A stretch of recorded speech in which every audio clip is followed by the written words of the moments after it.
Alright, welcome back to this channel. I was close to just shelving this, but then I was like, you know what? I don't care. I'm not going to really put a whole ton of effort into this channel particularly. I'm just going to post stuff on it and see what happens. The last video we did was a very negative one talking about the tournament that made me quit Star Wars Armada. And I was going to post another negative one about the saltiest X-Wing player of maybe all time.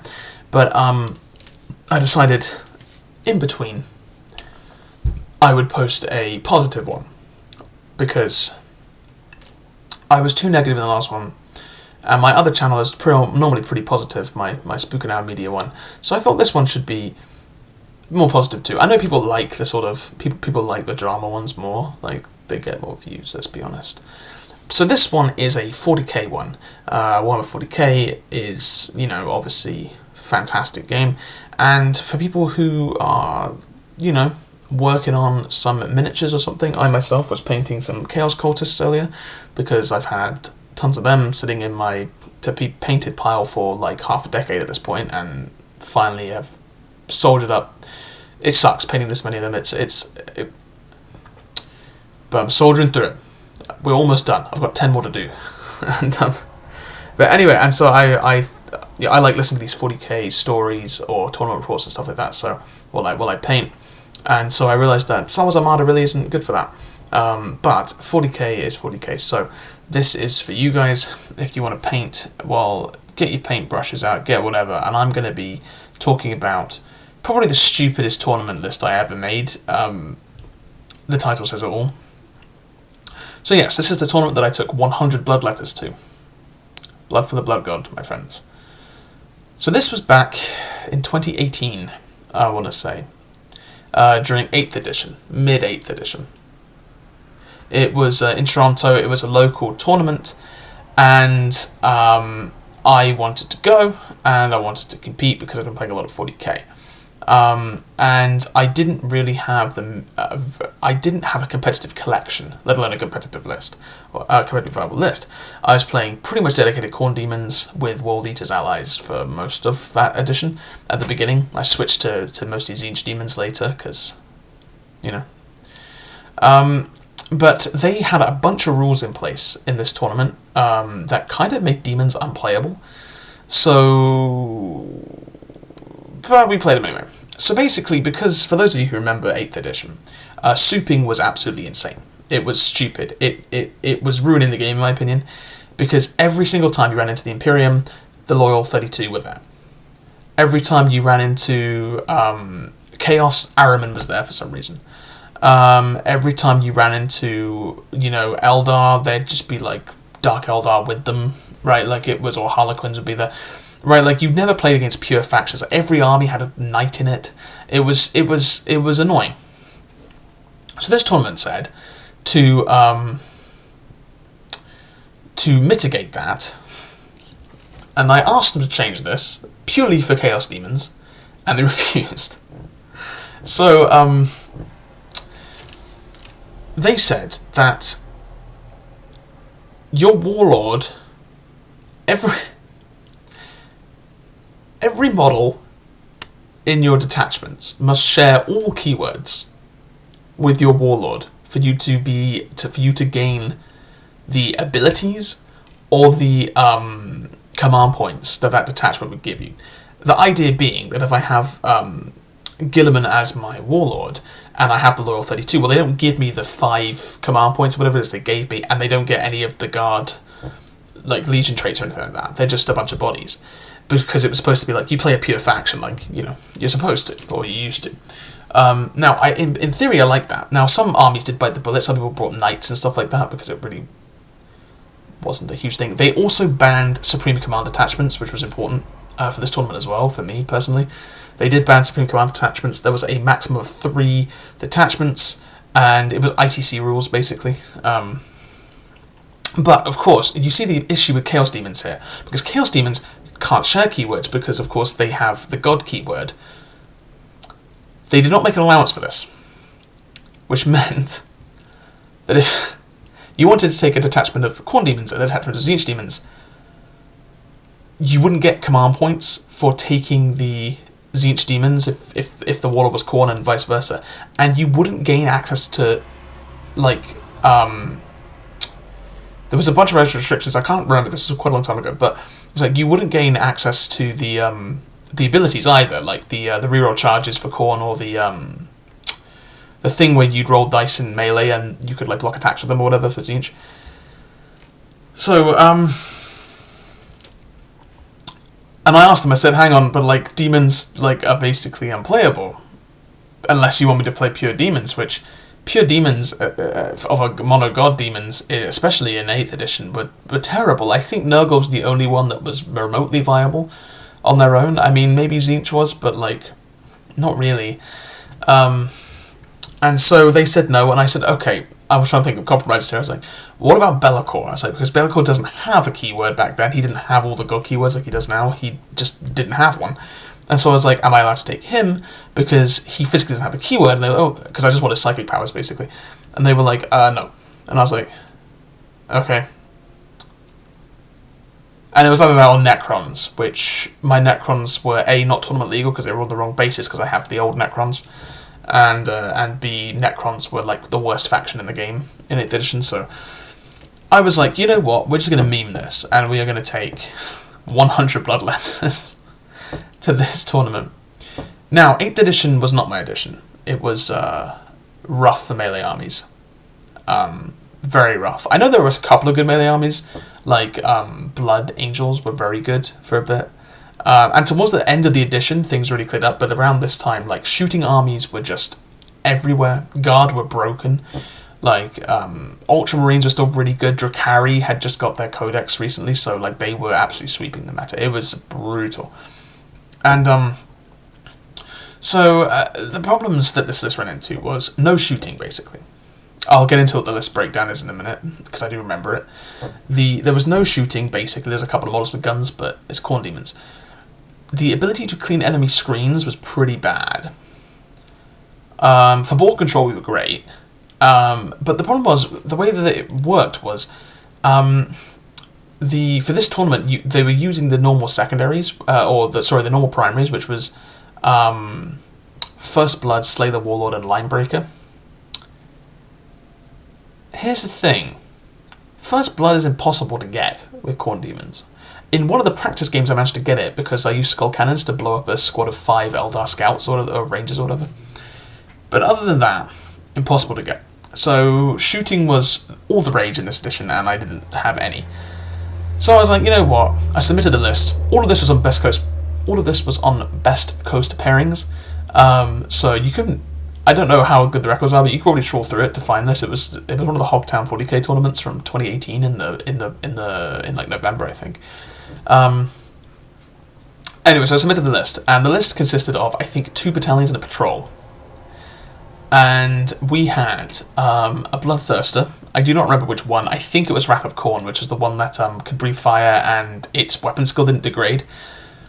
Now, this was before the Exalted Bloodthirster existed, where you could pay 1 CP to give it a wound cap. And I know that the one with the massive 2-handed axe was considered the best one. The problem was at this point in the edition, your Bloodthirster was probably not getting into combat anyway. And this one was A, the cheapest, and B, its weapon skill didn't degrade. So it was just kind of the best one. I had a Demon Prince of Khorne with wings and the Relic Axe, the one that just deleted everything, but especially Titanic creatures. This was just, I think he was the Warlord as well. I then had a Demon Prince on foot, because WYSIWYG's a thing, and I have, one of my Demon Princes is the old school metal Chaos Space Marines one, and he doesn't have wings. So, by the tournament rules, I couldn't just be like, yo, he has wings. Like in lots of casual games, I'd be like, can we just play him with wings, basically, just because the model never came with them. But in this tournament, I had to play him with a sword and with wings, which was kind of, without wings, sorry, which was kind of annoying, but it did save me a couple of points. We had Skulltaker, we had a Herald of Khorne, on the Juggernaut, and we had Karanrak, I believe, that was the HQ, so a lot of HQs, so Assassinate was absolutely the death of us. But then for troops, we had a 30-man blob of Bloodletters with the instruments and the banner, then 2 20-man units of Bloodletters with instruments and the banner, and then, let's just add up. No, it does not. So it must have been 3 units of 20 and 4 units of 10. That must have been the list. Anyway, so idea being that the 3 units of 20 would be our killy ones, and the other units would run around, clear screens, take objectives, and just generally they were like, it was like 7 points a model for Bloodletters. So anyway, then we had for fast attack we had 2 units of 5 flesh hounds, and in heavy support we had 2 skull cannons, which was like our only reliable shooting. We also had, I'm trying to think, war gear. I paid for an extra relic, so the Bloodthirster had the 4-up invul corn armor that let him deny psychic power, and I think that was the list. And so I went in knowing this was going to be terrible. We were aiming for, I think, 2 wins was really the goal. We knew we weren't going to get very far. And game 1, I don't remember much about the details of these games, but game 1 I played against this very elite, very, very elite Space Marine list. It was all Primaris, I think it was Salamanders. They were painted green anyway, so they were painted like Salamanders. I don't know what unit like he was actually using. And the tournament itself was a wide array. You had basically every army represented. I was the only Demons player though, but you had Chaos Marines, you had Chaos Knights, you had all the Imperial factions, you had Orcs, you had Necron. You even had like I think 1 or 2 Necron players. You had Tau, you had Tyranids, you had all the Eldar. I think there was even some Sisters, because that was back before Sisters of Battle got their redone product line, so they were still all in metal. Anyway, so real good array of tournament stuff. And so I end up against Space Marines round 1. And I look at it and I'm like, well, this is one of the few rounds I think I could maybe win, because he just doesn't have enough models. Like, he just can't screen me very well, for one. He had some scouts and he had a bunch of little, like, Primaris guys, but the main bulk of his army were these dreadnoughts. They were like, I don't really know, I don't know Space Marines very well, so someone in the comments could probably correct me on what this even was. But basically there were these big beefy, I think, Primaris dreadnoughts, and they had so much weaponry on them. Like, these guys were like one-man armies in their own right. They were crazy good. But and I was like, well, I can very easily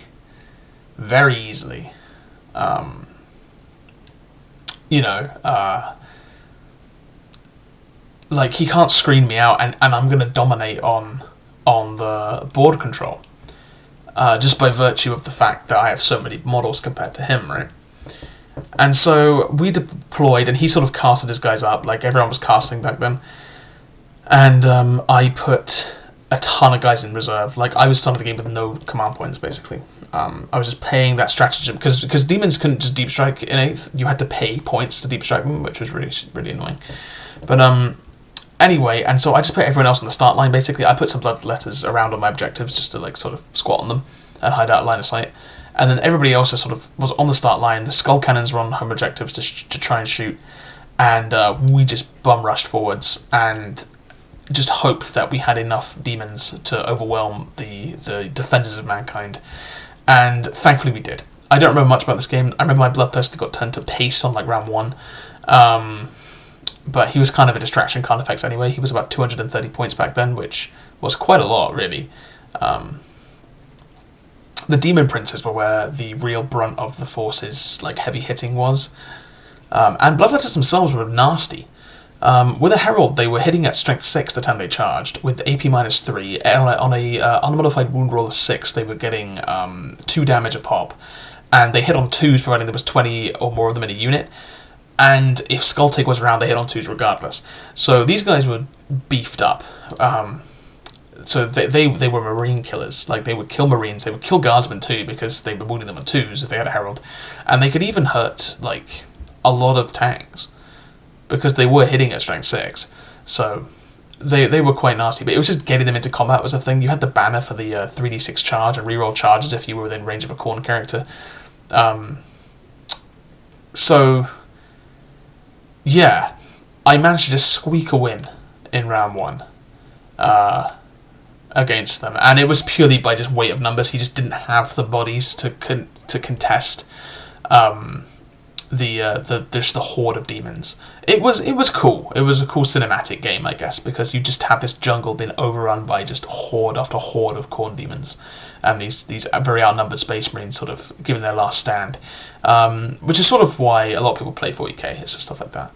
And I remember later I saw the guy who, when he saw it with one of his friends or whatever, and he made some comment about how he went against the 100 Bloodletters list. So there was kind of like a meme going around that there was just a list that was just like 100 Bloodletters with just like a bunch of demon princes and things. I mean, this tournament was like not a meme though. Like there was some good prize support. There was prizes for best painting, best sportsmanship, and best and I think top 3, and the store, which was Sword and Board if you live in Toronto and know the area. But they gave store credit, and there was a I can't remember what box that even was, but it had Eldar in it and some Space Marine chapter. They were giving that away as prize support because I actually got the they just did random draws as well. For one of my participation prizes, because I didn't win, spoiler alert, they gave I got some Eldar character. It was not a Farseer, whatever the one step down from a Farseer is, a little Eldar wizard guy. And I remember when I won, and the TO was like, "I'm sorry, Thomas, it's like there's no Bloodletters in here," and I was like, "Darn," because I just need more. I still have a bunch of them. I'm trying to sell them now because I don't really play Corn Demons, and I don't need 120 Bloodletters, whatever it is I have. They're also not painted very well because I was like 18, so and I was only really coming direct from Necrons when I was a kid, and I didn't have time to paint. I was trying to like production line these guys so I could just play games on the weekend, right? Like now I'm really putting effort into painting my Black Legion up. It's like something I'm not ashamed of fielding. But a lot of my demons are kind of rough, except for the 1 or 2 characters I actually invested some time in. But anyway, so we went through winning, and I was like, oh wow, we won. Let's go. It's like this W for Khorne right there. And then round 2, the minute I saw the match, I was like, okay, we lose. It was against Imperial Guard. Imperial Guard were really good in 8th edition. Like, insanely good in 8th edition. Each Guardsman was like 3 points a model. And they overperformed like anything. When you consider that Chaos Cultists were like 5 points a model in 8th edition, and didn't have orders, and had worse armor save, and Guardsmen were just here running around Guardsmen were insanely good. And especially in a tournament that doesn't allow souping, the Guard has everything in it, right? They have good melee, they have good tanks, they have good, very adaptable troops, they have really good board control, and I was just like, because normally you could soup in somebody to, like, I would soup in Chaos Space Marines to cover a lot of Khorne Demons' weaknesses, or even demons of another god, potentially. But at the time it was mostly Chaos Marines for like heavy weapons and stuff. And so I was like, well, how am I supposed to beat this? Like, I went in, and he didn't outnumber me. He maybe did by a little bit, but not by much. Like, when you had 100 Bloodletters, like, no one was really outnumbering you. But I ran into a couple of problems. So 1, my board control wasn't really as good as his. 2, he could really effectively screen me. It was I would never be able to deep strike onto anything I actually wanted, which was the main problem with this game. I couldn't deep strike into anything. I knew that if I could tag his tanks, he was done, because back then you fell back, you couldn't shoot. So once I got into combat with his tanks, he basically went with. But he knew this, so he deployed them in a way that was basically impossible to charge them, and they would just shoot my big demons off the board. And I lost, and I don't. As I said, it was so long ago. I don't remember much about actually what happened. I just remember I lost round 2 to the Guard, and then. Tournament happens. We go get food. There's the painting. You vote for the best painted army, all that kind of stuff. And this was only a 3-round event. It was one day. And then my last round, I go against Chaos Space Marines, and it was Emperor's Children, I believe, too. So very interesting list. He was using the Noise Marines, which were quite good at the time, actually. They were very slept on, I think, in 8th edition, because they had this ability called Music of the Apocalypse, which is when they died, they got to shoot, but this triggered even when in combat, and even if you could shoot people you were in combat with if you got killed in combat, the way it was written, and it got errated to, like, that was the way it was. And so, anyway, and it was a gun line. Which I know chaos and gunline is kind of not something that's supposed to be in the same sentence, but this was 8th edition where every list was a gunline list. And I looked at it and I was like, oh, it's another gunline. Why can't I play against orcs or something that like wants to fight me in melee? And I was like, well, the only way I have to win here is I have to race to his gunline before he can just shoot me off the board. And I didn't. He screened me out really well. I mean, he was a good player. He just shot my Bloodthirster off the table. The Bloodthirster didn't do anything in this tournament. It was terrible. And those 60 wounds were basically gone. Even with the 4 Invul, he just get tanked. And so I was like, okay. And no, I lost round 3 to the Emperor's Children. And yeah, so in the end, we went 1 and 2 with the 100 Bloodletters list. So it got a W. That was purely matchup dependent. I don't think there was really any way that Space Marine list would have been able to win, except for tabling me. Just because having that many models, it's like, you can't, like... It was a meme. I did not have a competitive build I could have taken, and... So yeah. The next year I came back with Demons again, and it was a much better list. And there is not really a horror story, just an annoying story in that tournament. And I maybe will do a video on that at some point. So yeah, that was the time that I took 100 Bloodletters to a tournament. I'm trying to get back to 40k now. I will not be doing that again, I don't think. I don't think I'll be just doing straight meme builds anymore, because I don't really know what is a meme build at this point. Like, unironically, I think 100 Bloodletters would work much better in 10th. I don't think you can field them, because Demons cap and squads of 10 now, I think. Like, it was like 30 back in 8th edition that you could have. So, I don't know. 18-year-old me was a dedicated follower of the Blood God. Now I'm a much more Chaos Undivided kind of guy. But,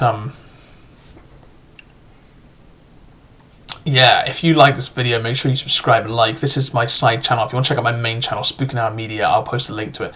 On that channel I do, well, it started out as supposed to be like book reviews and literary stuff, but it sort of just evolved into me talking about pop culture at this point. I have a ton of stories from my time as a tabletop gamer. I have a list of sort of horror stories. A lot of them aren't 40k related. More of them are X-Wing and Armada, like the FFG games. But I have a few 40k ones. I have some 40k horror stories. Like the first time I ever went to a 40k tournament, getting effectively bullied by a dude 3 times my age. Good times. And so I will continue to share them on here when time permits. So thanks very much for watching, and have a good one.